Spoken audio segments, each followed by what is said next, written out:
Hi, I'm Karyn. Welcome to Karyn's Kitchen, and right now I am going to make a pie crust. I grew up eating my grandma's pies and they were always so good, and I think the secret is the crust. It has to be good and it has to be flaky, can't be overworked. But I know I, for a while, was really intimidated by the idea of making a pie crust, and I know a lot of people are intimidated by that as well, but it's really, really easy. So that's why we're going to do it here right now. In this bowl, I have 2 cups of flour, and you can find this recipe, by the way, on karynskitchen.org. It's quite a few posts back, but you can search for it and find it. But it's 2 cups of flour and about 1/2 teaspoon of salt and 2/3 cups lard. Yes, I use lard. I think it makes the flakiest pie crust, so we're just going to go for that. And I don't think it's that bad for you either. So right now in this bowl, I'm going to use this pastry cutter right here, just like this. You can use a fork or something else, but it does make life a lot easier if you use one of these. So I'm just going to mash it up and mash the flour into the lard until it gets to be kind of like gravel-sized, pea-sized pieces. Another secret, besides using lard in pie crust, I think, is not overworking it. Doing as little to it as you can. The flour and fat combination is incorporated, and so we don't have any more big pieces of lard just floating in a bunch of flour anymore. It's pretty much combined just like that, just like kind of gravel. Yum. We're going to add just a little bit of water, but not too much. We don't want this to be too sticky. It should still be a little bit crumbly, have some flour falling off. I usually start with about 5 tablespoons of water and then work from there. So this is cold water. 1,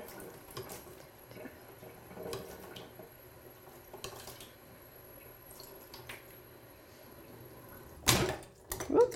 And depending on the day and other things, I might need to add a little bit more water, or that might just be enough. But I'm just going to use a fork and just kind of combine it lightly. Eventually I'll just use my hands. Okay, once it starts to get hard to stir, then you can just ditch the fork and use your hands. Just like that. So right now it's starting to form a ball. All of the flour, all of the dough is right here, basically forming a ball. It's still a little bit crumbly. It still is kind of wanting to fall apart, but there's still a few pieces in the bottom of the bowl here. But I'm able to more or less shape it into a ball.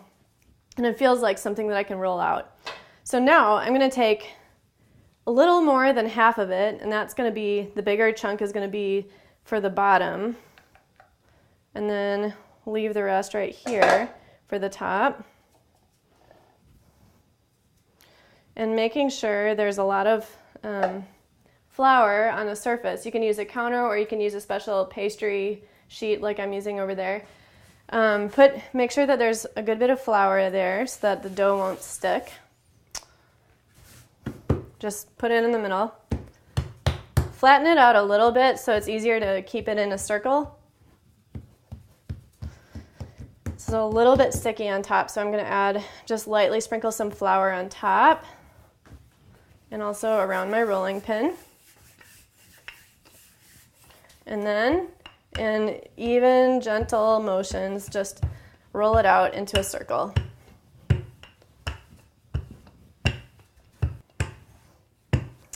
I'm going to take my pie pan, get it really nearby, and then I'm going to roll this up onto the rolling pin and slide it over here.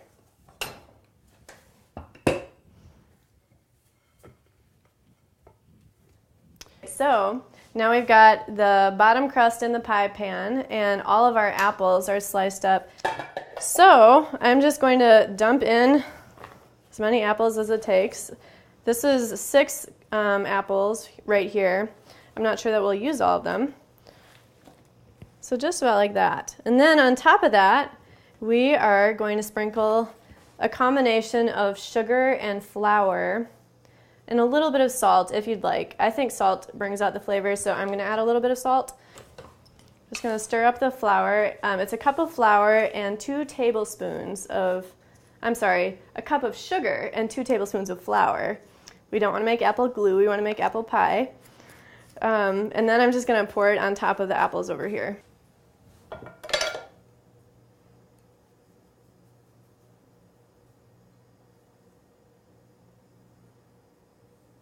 Just like that.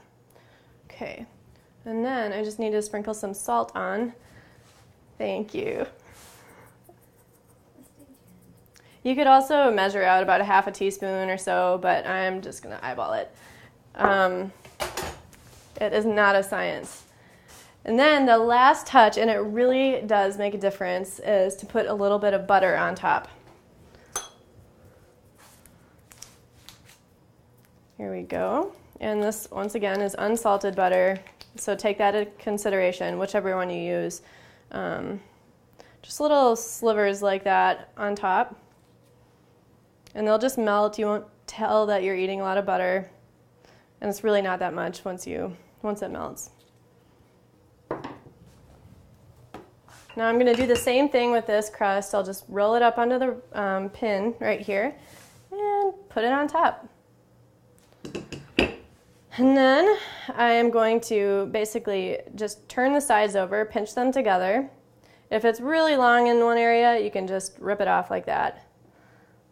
And I am not doing anything special to the edges of the crust. You can if you want. If this is your idea of artistic expression, you might want to do something a little more fun, turn it in a special way, but this is your everyday pie. Okay, finishing it off with some cinnamon sugar. There we go. And I'm going to bake this for 10 minutes on 400 and then finish it off on 350 for 45 to 50 minutes or so until it just looks nice and brown.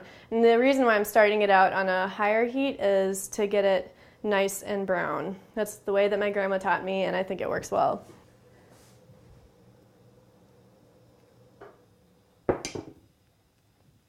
Voila.